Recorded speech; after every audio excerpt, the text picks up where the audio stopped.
Reporters Without Borders urge the release of two opposition journalists in Turkey, saying they are political victims of President Erdogan.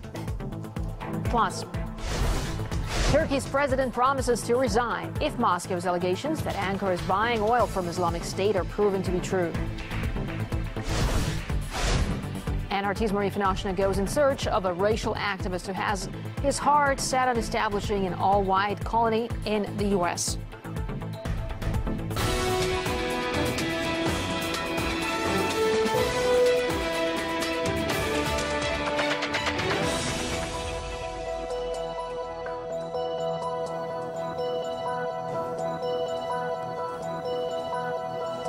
It is 5 p.m. in Moscow. Watching RT International, I'm Maria Finoshina. Welcome to the program. Now, Reporters Without Borders has called on the Turkish government to free two opposition journalists who are facing up to 45 years in prison. The reporters were arrested for revealing information about arms shipments from Turkey to jihadists in Syria.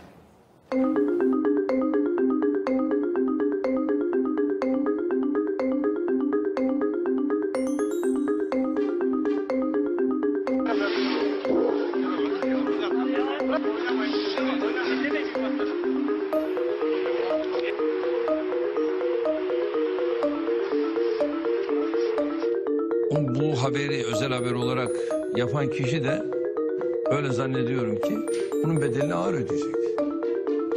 Öyle bırakmam onu.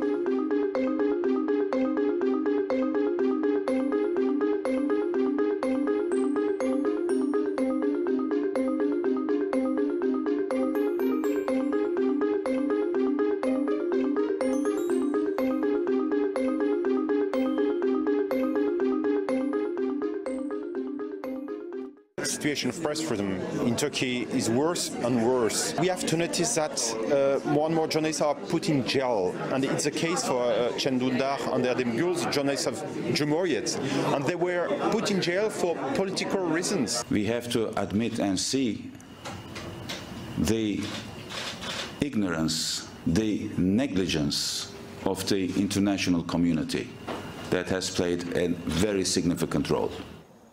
Almost 7,000 people have signed a petition launched by Reporters Without Borders demanding President Erdogan releases the journalist. The Turkish leader is accused of personally meddling with the case and ordering a media crackdown in Turkey. Meanwhile, Moscow has claimed that Ankara is involved in shady oil deals with Islamic State terrorists, although Turkey strongly denies the accusations.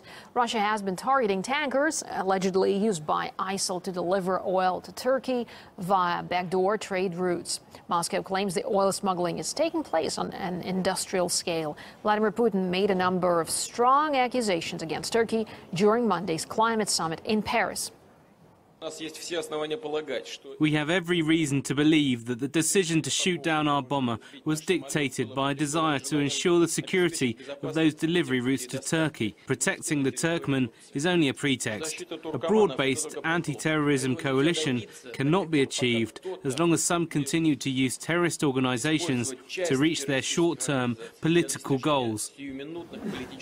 As accusations continue to mount against Turkey, President Erdogan has raised the stakes. He's promised to resign if Moscow's allegations are proven to be true. Political analyst Farah Demir says there's plenty of evidence ISIL is selling oil to clients abroad. It is well documented by many independent newspapers and journalists and correspondents how this oil is being transported to Turkey. Who is buying it? Iraq is not. Iraq has enough plenty of oil. Well, then the only country that is left that has a border more than 700 kilometers is Turkey. Now, they can always accuse and blame the smugglers.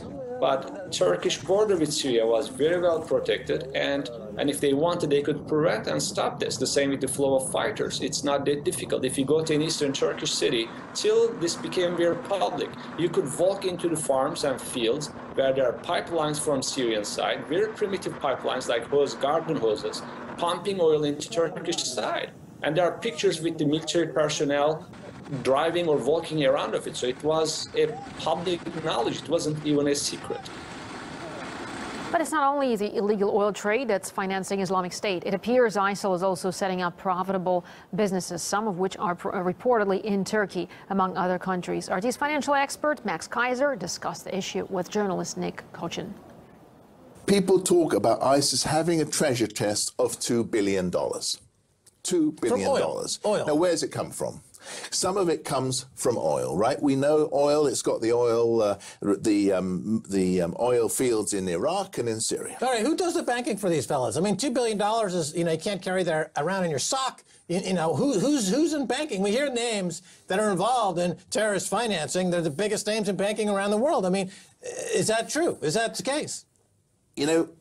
My basic view is that terrorists financing happens in the cash economy. That's the perfect terrorist tool for funding. The other thing, ISIS and other groups have bought businesses. I have stuff about their businesses in Turkey.